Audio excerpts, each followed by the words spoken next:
সঠিক রাস্তায় সমাজ পরিবর্তনের লড়াইতে এসেছি। এই সমাজ পরিবর্তনের লড়াই একমাত্র ইন্ডিয়ান সেকুলার ফ্রন্ট বাংলার বুকে যেভাবে এগিয়ে যাচ্ছেন সমাজ পরিবর্তনের জন্য, সেই সমাজ পরিবর্তনের লড়াইতে আমরা একত্রিতভাবে লড়াই করে এই সমাজ পরিবর্তন করব এবং আমরা প্রত্যেক গরিব, অসহায়, দারিদ্র মানুষের পাশে দাঁড়াবো। আমি আমার জায়গা থেকে আমি একটা চাকরি ছেড়ে দিয়ে এসেছি আপনাদের উদ্দেশ্যে, এবং ইন্ডিয়ান সেকুলার ফ্রন্টের চেয়ারম্যান সহ রাজ্য নেতৃত্ব আমাকে পাঠিয়েছেন আপনাদের জন্য। আমি এখান দিয়ে কথা দিয়ে যাচ্ছি, আমি আপনাদের ছোট ভাই। আমি রাজনীতিতে যতটাই বুঝি না কেন, আমার রাজ্য নেতৃত্ব রাজনীতিতে যেভাবে এসছেন আপনাদের পাশে দাঁড়ানোর জন্য, আমি এখান থেকে স্বীকার করে যাচ্ছি এবং এখান দিয়ে কথা দিয়ে যাচ্ছি, আমি আপনাদের পাশে সর্বদাই সর্বসময় থাকব। আপনাদের পাশে থাকার জন্য আপনারা সবাই সহযোগিতা করবেন, আপনাদের সাথে থাকব এবং ইন্ডিয়ান সেকুলার ফ্রন্টের কথা মতো আমি চলব। এখানে যারা উপস্থিত আছেন এবং আমাদের এই মাইকের আওয়াজ যতদূর যাচ্ছেন, হিন্দু, মুসলমান, দলিত, আদিবাসী সকলের উদ্দেশ্যে একটা কথা বলি, আপনারা সবাই ইন্ডিয়ান সেকুলার ফ্রন্টের দিকে আসুন।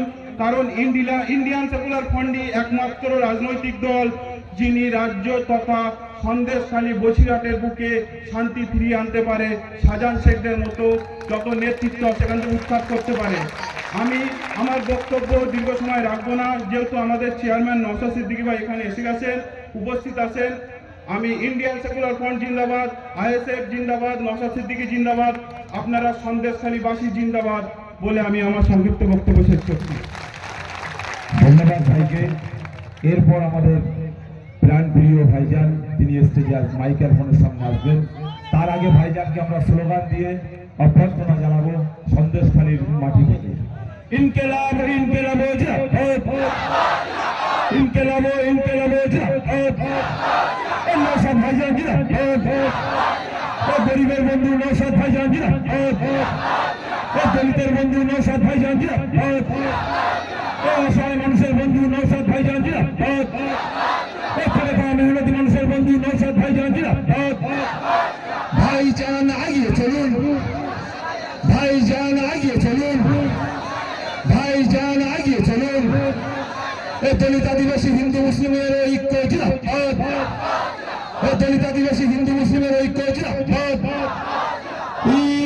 ইনকিলাব ইনকিলাব, নওশাদ ভাইজান জিন্দাবাদ। এখন আপনাদের সামনে বক্তব্য রাখবেন ইন্ডিয়ান সেকুলার ফ্রন্টের চেয়ারম্যান তথা ভাঙড় বিধানসভার বিধায়ক পীরজাদা নওশাদ সিদ্দিকী ভাইজান।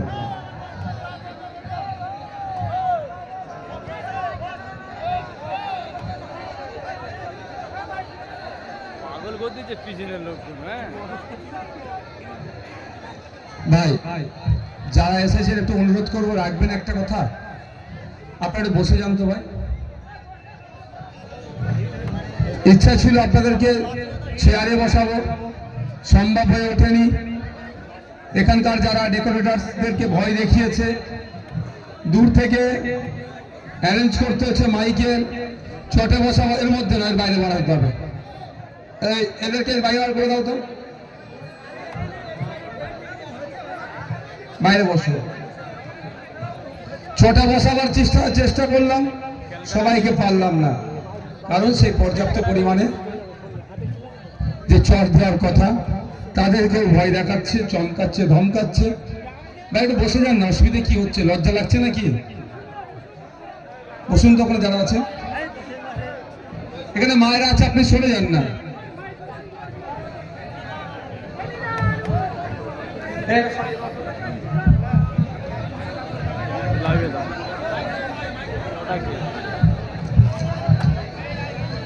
ভাই যারা ওখানে আছেন একটু বসে গেলে ভালো লাগবে দেখতে, বসুন তো।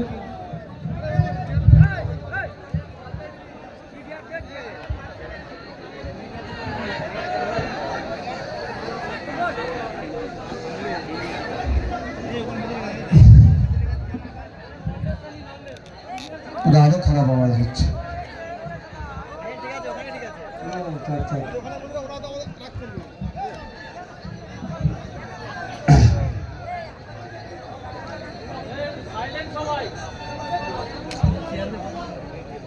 ভাই এরা কি দায়িত্বশীল আছে এখানে যারা আছেন কমিটির লোকজন? যদি কমিটির ভলেন্টিয়ার হয় আপনারাই তো বেশি ভিড় করছেন।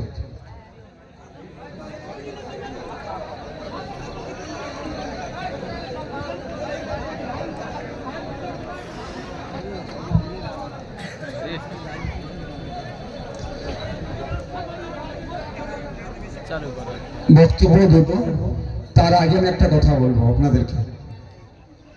আমরা আজকে এখানে উপস্থিত হলাম, রাস্তায় আসার পথে দেখলাম প্রচুর র্যাব প্রশাসনের লোকজন আমাদের রেখেছে আমাদের সহযোগিতার জন্য। তাহলে প্রশাসনের বন্ধুরা আমাদের সহযোগিতা করছে যাতে গণতন্ত্র প্রতিষ্ঠার লড়াইয়ে আইএসএফ যেভাবে এগিয়ে যাচ্ছে, যেভাবে মানুষের কণ্ঠ হয়ে আইএসএফ বিভিন্ন জায়গায় বিভিন্ন অত্যাচারের বিরোধিতা করছে, আইএসএফ গণতন্ত্র রক্ষার লড়াই এগিয়ে যাচ্ছে, আমাদেরকে প্রশাসন বন্ধুরা সহযোগিতা করছে। তাই প্রশাসন বন্ধুদেরকে ধন্যবাদ জানাই। সাথে সাথে আপনাদের বলবো, আপনারা সন্দেশখালীর মানুষ, এই নাজার থানা এলাকার মানুষ, সন্দেশখালী থানার মানুষ যারা আছেন তাদের উদ্দেশ্যে বলবো, আমরা যখন বাড়ি ফিরে যাব অত্যন্ত আশার পথে যেমন শৃঙ্খলিতভাবে আমরা এসেছি, ঐক্যবদ্ধ হয়ে দলবদ্ধ হয়ে শান্তিপূর্ণভাবে এসেছি, ঠিক আমরা এখান থেকে যখন বিদায় নেব কারো কোনো প্ররোচনায় পা দেব না, আমরা শান্তিপূর্ণভাবে এখান থেকে আমরা প্রস্থান করব। তাই তো নাকি ভাই? আমরা নাইকে প্রতিষ্ঠা করতে এসেছি তো নাকি? তো নাইকে প্রতিষ্ঠা করতে আসলে প্রয়োজন আমাদেরকে পিঠ পেতে দিতে হবে, কিন্তু আমরা কারোর সাথে খারাপ আচরণ করব না। বন্ধুগণ, আজকে আমরা ওই মাটিতে দাঁড়িয়ে ইন্ডিয়ান সেকুলার ফ্রন্টের পক্ষে জুন মাসের 1 তারিখে বসিরহাট লোকসভা নির্বাচনে সকাল সকাল খামচিহ্নিতে গিয়ে, পোলিং বুথে গিয়ে খামচিহ্নিতে যাতে বোতাম টেপন বা প্রেস করেন তার আহ্বান নিয়ে আপনাদের এখানে উপস্থিত হয়েছে। আমরা ইন্ডিয়ান সেকুলার ফ্রন্টের পক্ষ থেকে জনাব আক্তার রহমান বিশ্বাস ভাইকে এখানে আপনাদের জন্য আমরা মনোনীত করেছি। তা আক্তার রহমান বিশ্বাসের কাজ কি বর্তমানে আর ভোটে জিতার পরে তার কাজ কি, এটা আগে আমাদেরকে একটু জানতে হবে। আপনাদের জানিয়ে রাখি, এখন আক্তার রহমান বিশ্বাস ইন্ডিয়ান সেকুলার ফ্রন্টের মনোনীত প্রার্থী, কিন্তু আপনারা যখন তাকে জিতিয়ে পার্লামেন্টে যাবেন সে তখন আর শুধুমাত্র আইএসএফ এ থাকবে না, সে টোটাল সন্দেশখালী সহ বসিরহাট লোকসভার মানুষের চাপ অভাব অভিযোগ যেগুলো আছে, সে তৃণমূল করতে পারে, সে বিজেপি করতে পারে, সে সিপিএম করতে পারে, সে কংগ্রেস করতে পারে, আইএসএফ কে ভোটও দেয়নি, তার দেখার বিষয় নয়, মানুষের কণ্ঠ হয়ে পার্লামেন্টে গিয়ে মানুষের হয়ে কথা বলবে। আমরা এমন লোককে পাঠাবো পার্লামেন্টে, সে জনগণের জনপ্রতিনিধি হবে। ভাবতে অবাক লাগছে, বিগত দিনে যাদেরকে আমরা পার্লামেন্টে পাঠালাম, পার্লামেন্টে গিয়ে টিকটক ভিডিও আছে সেলফি তুলতে ব্যস্ত ছিল, এইদিকে বসিরহাটের মানুষ, সন্দেশখালীর মা বাপ থেকে শুরু করে, এখানে মিনাখালের মানুষজন থেকে শুরু করে, দাদুরিয়ার মানুষজন থেকে শুরু করে বসিরহাট লোকসভার মানুষেরা বিভিন্ন ভাবে বঞ্চিত হচ্ছে, শিক্ষায় বঞ্চিত হচ্ছে, স্বাস্থ্য ব্যবস্থা থেকে বঞ্চিত হচ্ছে, নানানভাবে তারা বঞ্চিত হচ্ছে, তাদের কণ্ঠ হয়ে পার্লামেন্টে বলতে দেখলাম না। তাই সময় এসেছে ইন্ডিয়ান সেকুলার ফ্রন্টের পক্ষ থেকে জনাব আক্তার রহমান বিশ্বাসকে আগামী দিনে ভোট দিয়ে পার্লামেন্টের মধ্যে পাঠান। পার্লামেন্টের মধ্যে গিয়ে আপনাদের যে সমস্যাগুলো আছে সেগুলো বলিষ্ঠ কণ্ঠে কনসার্ন ডিপার্টমেন্টাল মিনিস্টারদের কানের মধ্যে ঢুকিয়ে দেবে। যদি সমাধান না হয় আমারও বলে সমাধানের চেষ্টা করবে। আমাদের কাজ হচ্ছে ভোট দেওয়া, দিয়ে আমাদের এই 14-15 লক্ষ মানুষকে, মানুষের প্রতিনিধি হিসাবে একজনকে, বা একটু বসুন না, ভালো লাগবে তো, একটু ভাই বসুন, ভালো লাগবে।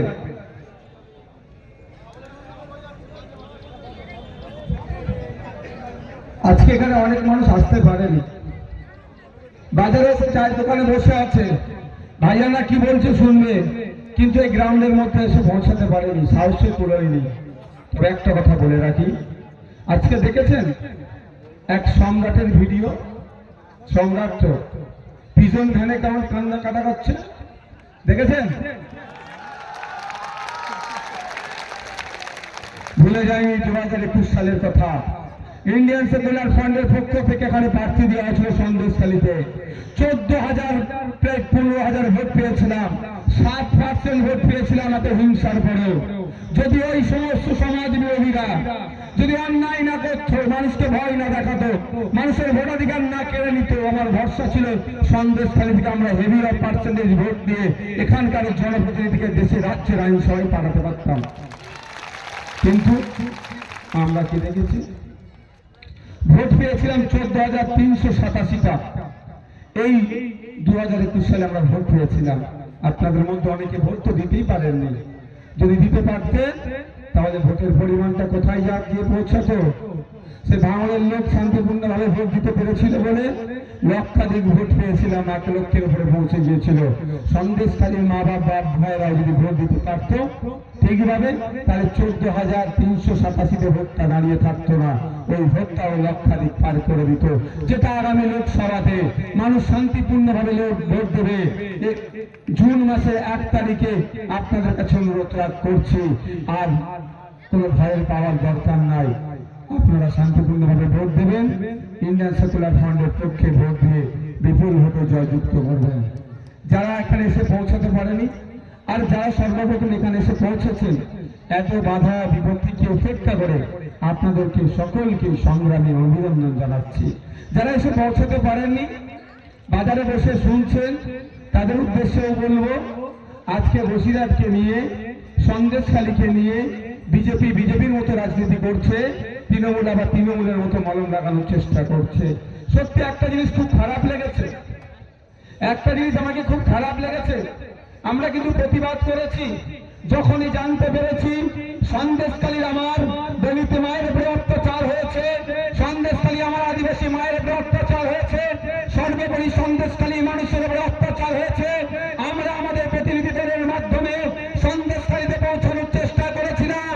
অপদার্থ রাজ্য সরকার প্রশাসনকে দিয়ে আমাদেরকে মাঝপথে আটকে দিয়েছিল, মাঝপথে আটকে আইএসএফ ক্ষান্ত হয়নি। তার প্রতিনিধিদেরকে নিয়ে, লোকজনকে নিয়ে এসপি অফিসে আমরা ডেপুটেশন দিয়েছি। শুধু এসপি অফিস ডেপুটেশন নয়, এখানকার একাধিক থানাতে আমরা চিঠিতে লিখিত জানিয়েছি অবিলম্বে সন্দেশখালীতে যে সমস্ত সন্ত্রাসী লোকজন আছে, সমাজ বিরোধী লোকেরা আছে, আমার আদিবাসী মায়ের উপর অত্যাচার করেছে, দলিত মায়ের উপর অত্যাচার করেছে, মুসলিম জমি জায়গাকে দখল করেছে, অবিলম্বে তাদেরকে গ্রেফতার করা হোক, তার আওয়াজ আমরা তুলেছিলাম। আমি আসতে চেয়েছিলাম, আপনারা জানেন আমাকে প্রিভেনশন অফ 151 দিয়ে এখান থেকে প্রায় 80 কিলোমিটার দূরে আমাকে আটকে দিয়েছিল। আমাকে ডিটেন করে প্রায় 5-6 ঘন্টা আমাকে লালবাজার সেন্ট্রাল লকআপে আটকে রেখেছিল।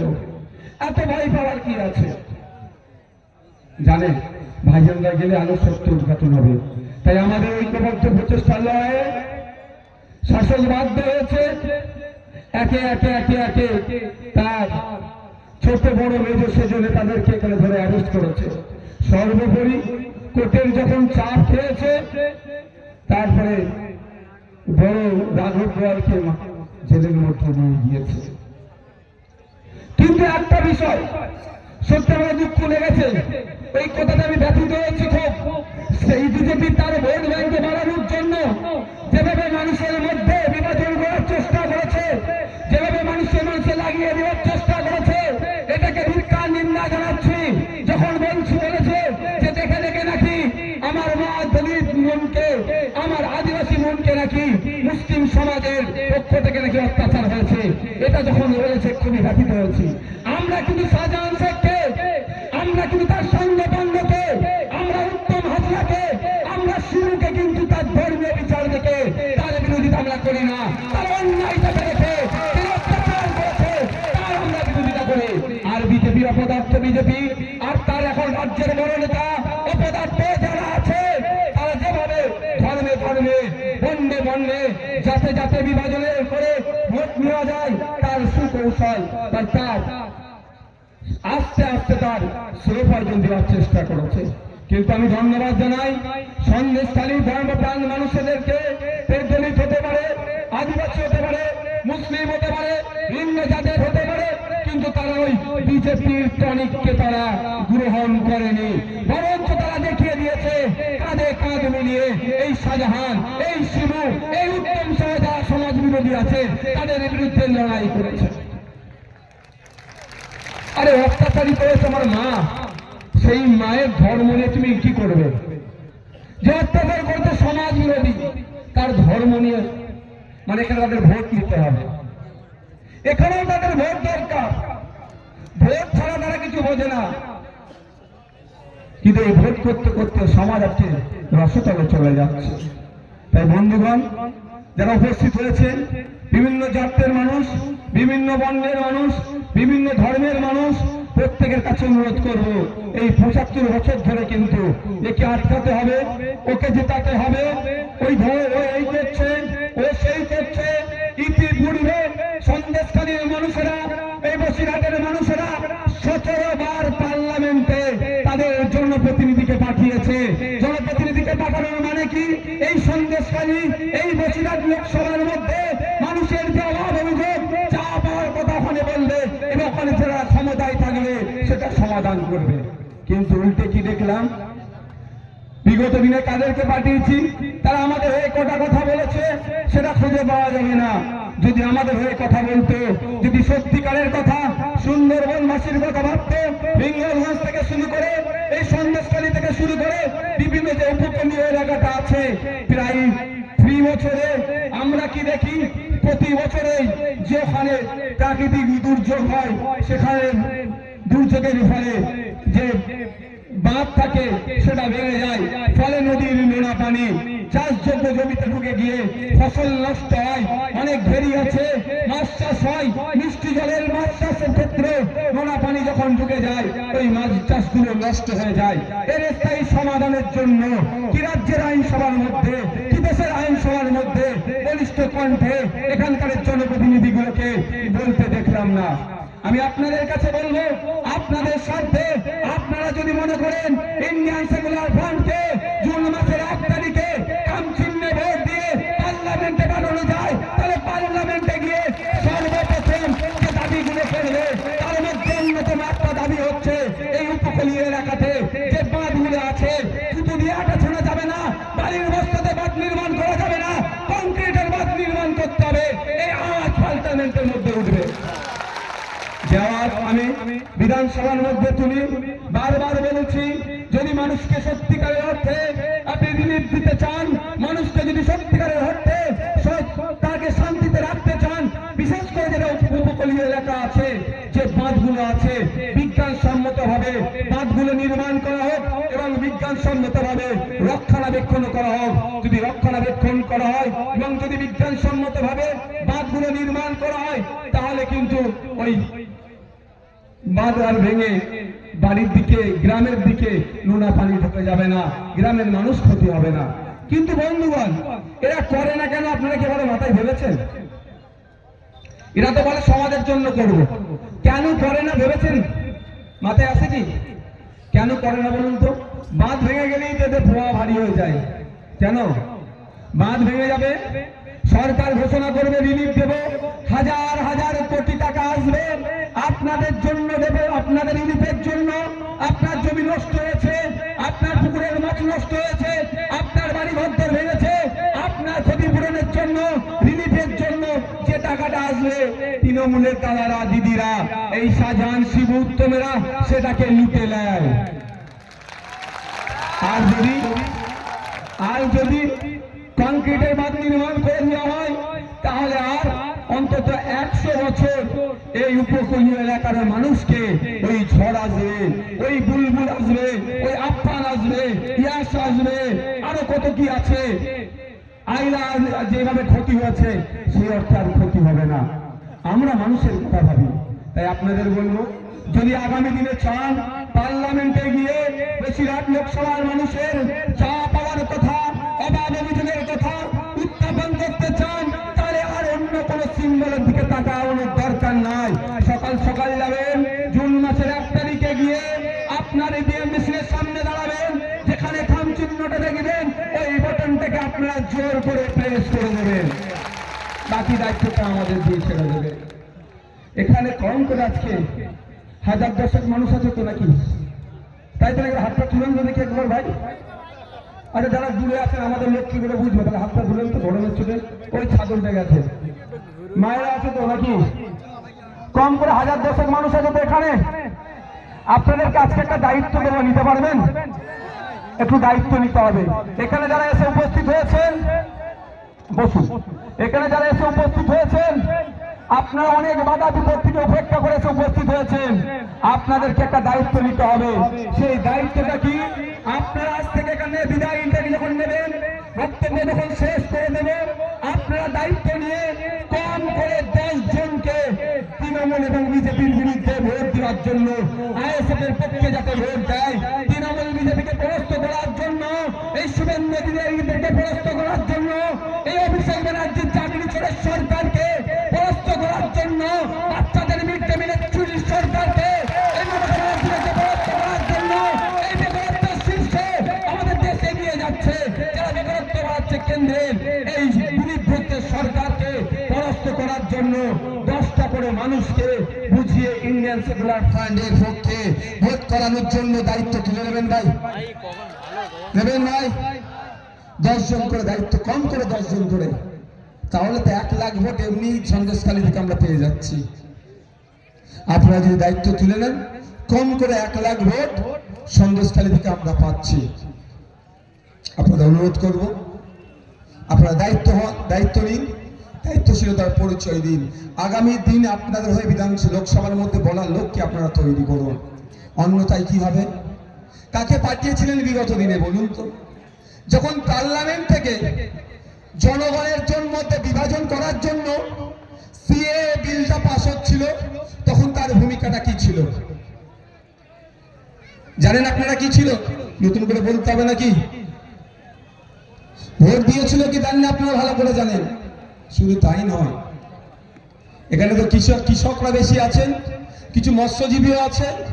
কৃষকদের বিরুদ্ধে পার্লামেন্ট থেকে মোদী সরকার যেভাবে সেই ব্রিটিশরা নীল চাষের মাধ্যমে চাষিদেরকে যেভাবে শোষণ করত, চাষিদেরকে যেভাবে অত্যাচার করত, এই প্যাটার্নে আবার নতুন করে পশ্চিমবাংলা সহ সারা দেশের কৃষকদেরকে শোষণ করার জন্য যে বিলটা নিয়ে এসেছিল, তার বিরোধিতা করার জন্য আমরা কথা বলেছি। কিন্তু দুঃখের বিষয়, আপনারা যাদেরকে 2019-এ ভোট দিয়ে পার্লামেন্টে পাঠালেন, সেই সাংসদ মহাশয়া একটা শব্দ কিন্তু কৃষকদের জন্য করেন। করেছে ভাই? এখানে তো কৃষক পরিবার বেশি আছে নাকি? তাই সময় এসেছে, আমরা ভুলে যাচ্ছি না। রেখা পাত্র মহাশয়া এখন যে দল থেকে তিনি প্রতিনিধিত্ব করার জন্য বসিরহাটে যিনি তাকে মনোনীত করেছে, সেই রেখা পাত্র মহাশয়ার দলকে আমরা ভুলে যাচ্ছি না। পশ্চিমবাংলা কৃষি প্রধান রাজ্য, আমাদের ভারতবর্ষ কৃষি প্রধান দেশ, কৃষি প্রধান রাজ্য, কৃষি প্রধান দেশ হওয়ার পরে কেন্দ্র সরকার যেভাবে কৃষকদের বিরুদ্ধে বিল পাস করিয়েছে, আমরা কৃষকরাও কিন্তু এই কেন্দ্র সরকারের এখন যারা প্রতিনিধি আছে তাদেরকেও কিন্তু ভোটের মাধ্যমে জবাব দিয়ে দেখিয়ে দেব। আপনি ভোট দিয়ে পার্লামেন্টে পাঠালেন কৃষকদের যাতে উন্নতি হয়, আর আমরা কি দেখলাম? যাকে ভোট দিয়ে পার্লামেন্টে পাঠিয়েছি, কৃষকদের বিরুদ্ধে যখন বিল পাস হয়েছে তিনি চুপ করে আছেন। তাই জবাব দিতে হবে না? আর রেখা পাত্র মহাশয়া এখন অনেক ভালো ভালো কথা বলছেন, তাকে আমি সম্মান জানিয়ে বলছি। ব্যক্তিগত লড়াই তার সাথে আমার নাই, কিন্তু আপনার দল বর্তমানে আপনি যে দলে আছেন, আপনার দল আমার কৃষক ভাইদের বিরুদ্ধে বিল পাস করিয়েছে। তাই পশ্চিমবাংলার কৃষকেরা, সন্দেশখালীর কৃষকেরা, বসিরহাটের কৃষকেরা আপনার বিরুদ্ধে, আপনার দলের বিরুদ্ধে ভোট দেবে, তখন আপনার দলের বিরুদ্ধে ভোট দেবে। তাই আপনাদের বলবো কৃষক বন্ধুরা, আপনাদের বিপক্ষে যারা বিল নিয়ে এসেছিল, আপনাদেরকে শোষণ করার চেষ্টা করেছিল, আপনাদের হাতে ক্ষমতা আছে, ভোটের ক্ষমতা দিয়ে যারা আপনাদেরকে শেষ করার চেষ্টা করেছিল, তাদেরকে গণতান্ত্রিক প্রক্রিয়াতে আপনারা শেষ করুন। বিজেপির বিরুদ্ধে একটা ভোট হবে, একটাও ভোট হবে না। বিভাজনের কথা বলে, হিন্দু মুসলমানের লাগিয়ে দেওয়ার কথা বলে, আর আমার বাড়ির ছেলেটা চাকরি পাচ্ছে না, বেকারত্বের শীর্ষে দেশ এগিয়ে যাচ্ছে। বর্তমান যে বেকারত্ব আছে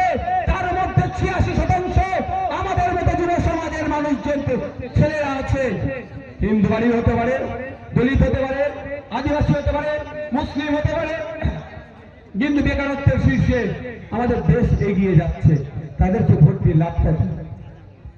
যে বলেছিল বছরে 2 কোটি চাকরি দেব, চাকরিতে দূরের কথা, এই শুভেন্দু অধিকারী মহাশয়ের নেতারা বলেছিল বছরে 2 কোটি চাকরি দেব, এখন চাকরিতে দূরের কথা আরো ছাঁটাই হচ্ছে। এই শুভেন্দু অধিকারী মহাশয়ের নেতারা বলেছিল বিদেশ থেকে কালো টাকা ফিরিয়ে নিয়ে এসে অ্যাকাউন্টে 15 লক্ষ টাকা করে দেব, কালো টাকা ফিরিয়ে নিয়ে আসা তো দূরের কথা। এই শুভেন্দু অধিকারী যে দলে এখন বর্তমানে আছে, এই দলের নেতাদের আমলে, এই শুভেন্দু অধিকারীরা যে বিজেপিতে আছে, এই বিজেপির আমলে ঋণ খিলাপির সংখ্যা আরো বেড়ে গিয়েছে। তাহলে এদের বিরুদ্ধে ভোট হবে তো নাকি ভাই? এদের বিরুদ্ধে ভোট হবে তো ভাই? তবে কৃষক বন্ধুদেরকে ভুলে গেলে চলবে না, কৃষক বন্ধুদেরকে ভুলে গেলে চলবে না।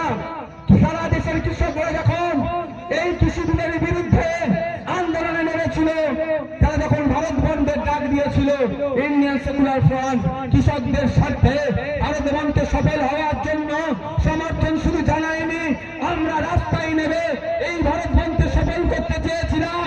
তখন মমতা ব্যানার্জির সরকার প্রশাসনকে দিয়ে, এই গুন্ডা মস্তানকে দিয়ে, এই শাহজাহান শিশুদেরকে দিয়ে আমাদের বন্ধে সফল হতে দেয়নি, অর্থাৎ কৃষকদের পক্ষে তারা নেয়নি। কৃষক বন্ধুদের বললে আমাদের বিরুদ্ধে, আমাদের আন্দোলন ছিল বিজেপির বিরুদ্ধে, কিন্তু মমতা ব্যানার্জির তো বুক ফেটে যাচ্ছিল কেন? তারা আমাদের আন্দোলনকে সফল হতে দেয়নি কেন? সময় এসেছে আমরা যেমন আমাদের বিপক্ষে যারা বিল পাস করিয়েছে বিজেপি, তাদের বিরুদ্ধে ভোট দেবো, আর আমাদের বন্ধে যারা সফল হতে দেয়নি তৃণমূল, তারও বিপক্ষে আমরা ভোট দেবো। আমি ভেবে পাই না, আন্দোলন করে তো বিজেপির বিরুদ্ধে মমতা ব্যানার্জি মহাশয় এত কষ্ট হয় কেন? বন্ধটা কার বিরুদ্ধে লেগেছিলাম? বিজেপির বিরুদ্ধে। বন্ধটা সফল হতে কে দিল না? কে দিল না ভাই? তৃণমূল দিল না। তাই সময় এসেছে তো এই তৃণমূল বিজেপির বিরুদ্ধে ভোট দেওয়ার। ভাই আমি আর কটা বাজে, আমাকে একটা প্রোগ্রামে যেতে, আমি আর 5 মিনিট বক্তব্য দেবো, কারো অসুবিধা আছে? Maximum 5 minute. কারো অসুবিধা নেই তো ভাই? ভাই আপনাদের বলি, আমরা ভুলে যাব না ওই দিনগুলোর কথা। সিএ নিয়ে আমাদের আন্দোলনটা কার বিরুদ্ধে ছিল? কেন্দ্রীয় সরকারের বিরুদ্ধে ছিল। কেন্দ্রীয় সরকার কে পরিচালনা করছিল তখন? বিজেপি করছিল। তাহলে আমাদের রাজ্যে আমরা যখন সিএ এর বিরুদ্ধে আন্দোলন করেছিলাম, আমাদের বিরুদ্ধে মিথ্যা মামলা কে দিয়েছিল? তৃণমূল সরকার দিয়েছিল। তাই জবাবটা কাকে দিতে হবে? যে সিএ নিয়ে এসে বিভাজনের কথা বলে তার বিরুদ্ধে যেমন জবাব দেবে, আমাদের এই আন্দোলনকে দমিয়ে দেওয়ার জন্য আমাদের নামে যারা মিথ্যা মামলা দিয়েছে তৃণমূল, তারও বিরুদ্ধে মামলা আমরা জবাব দেবো। আমরা ভুলে যাচ্ছি না নূপুর শর্মার কথা। নূপুর শর্মা যখন হযরত মুহাম্মদ সাল্লাল্লাহু আলাইহি সাল্লামকে নিয়ে বাজে মন্তব্য করেছিল, কুমন্তব্য করেছিল, আপত্তিজনক যখন মন্তব্য করেছিল, পশ্চিম বাংলার ধর্মপ্রাণ মুসলিমরা যখন এর বিরোধিতা করেছে, মমতা ব্যানার্জি তখন আমাদের বলেছিল যে আন্দোলন দিল্লির বিষয়, দিল্লিকে আন্দোলন করুন। সেই জন্যই আমরা আমাদের পক্ষ থেকে আক্তার রহমান বিশ্বাসকে আমরা দিল্লি আন্দোলন করবো, তাই আমাদের দিল্লিতে লোককে পাঠাতে হবে। মমতা ব্যানার্জি কি বলেছিল?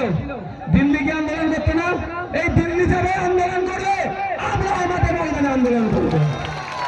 আমরা ভুলে যাচ্ছি না মতুয়া সমাজের ধর্মগুরুদের নাম ঠাকুর হরিচাঁদ ঠাকুর, গুরুচাঁদ ঠাকুরের নাম নিয়ে মমতা ব্যানার্জি যেভাবে অপমান করেছে, আমরা মতুয়া সমাজের মানুষেরা এর জবাব দেব, মুসলিম সমাজের মানুষেরাও এর জবাব দেব। হবে তো নাকি ভাই? সকলে ভালো থাকবেন, সুস্থ থাকবেন। বিদায় নেন। বিদায় নিতে আপনারা শুনতে থাকুন কয়েকটা কথা, আস্তে আস্তে বিদায় নেন। আর এই গ্রাউন্ডের মধ্যে কেউ আসবে না। गुप्ता जी किसी को मात इधर दूसरे देगा, कोई ना इधर।